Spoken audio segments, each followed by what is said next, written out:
It is a shift. First of all, the church has never been the four walls, and the church has always been the people. And I think what we're going through has made that extremely clear.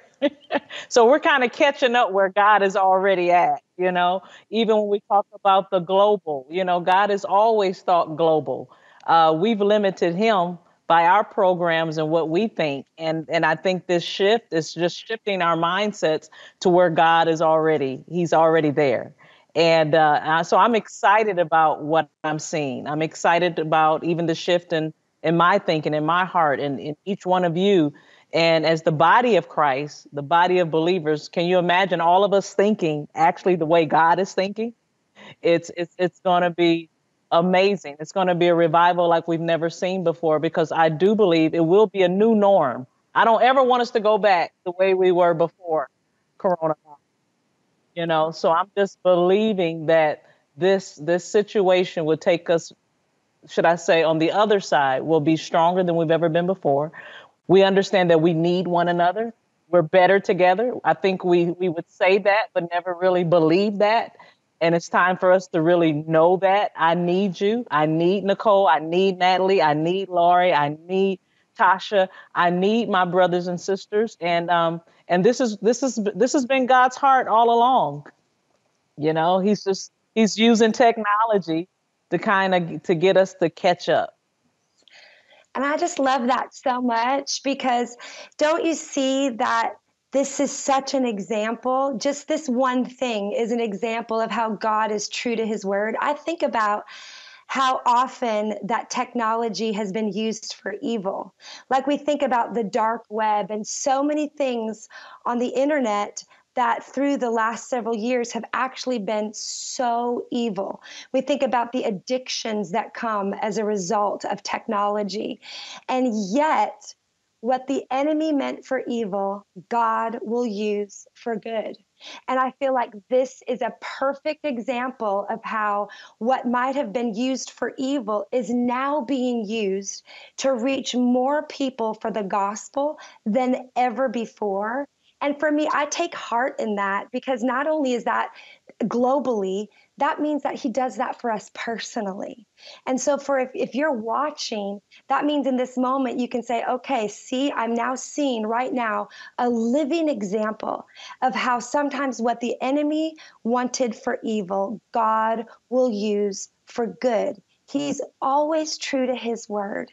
You can test him in it. He's always true to his word. He never goes back on his word. His promises to you never fail. And maybe you're feeling a bit, your emotions are up and down.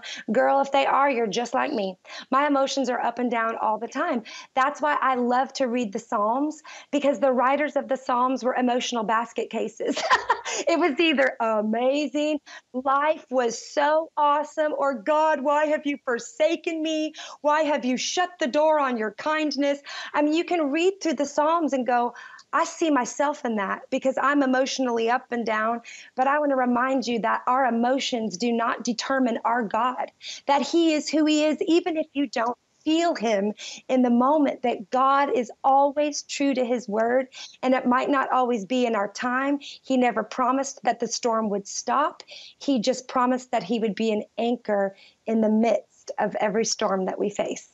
That is so amazing. We, as the body of Christ, we're having an opportunity to gather. And though we're at home, this is so interesting when the Bible talks about forsaking not to assemble yourselves together. A lot of times, because of just because of how we think or how we've been programmed or conditioned, we're thinking, hey, that only means our corporate worship gatherings in our church buildings. But I believe now we're having a chance and an opportunity to gather together and forsaking not to assemble. And as we come together, the Bible also says that where 2 or 3 of us are gathered together in his name, he's in the midst. And I believe that the glory of God is really penetrating hearts. I've seen so many different celebrities and people who are not necessarily ministers in the 4 walls of the church building, and now they're speaking out about their relationships with God. I believe this is an opportunity for the body of Christ to assemble together. When when I think of something assembling, I kind of think of like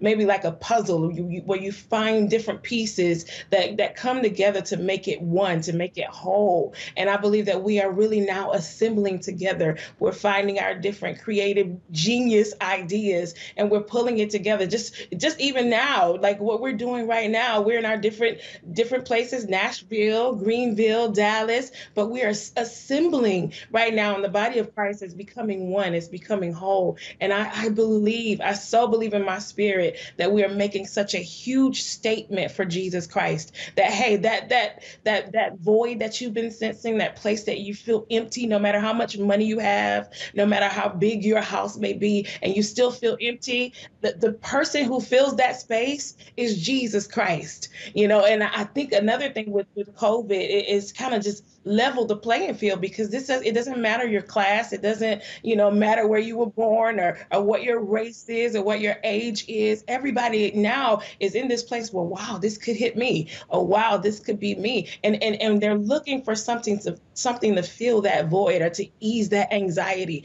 And the body of Christ, we're giving them Jesus. We're giving them Jesus, and I believe that he's there to fill those voids. I hope you enjoyed this video. Subscribe today and you'll never miss a new upload. And don't forget to check out our Better Together shop. Thanks for being a part of our community.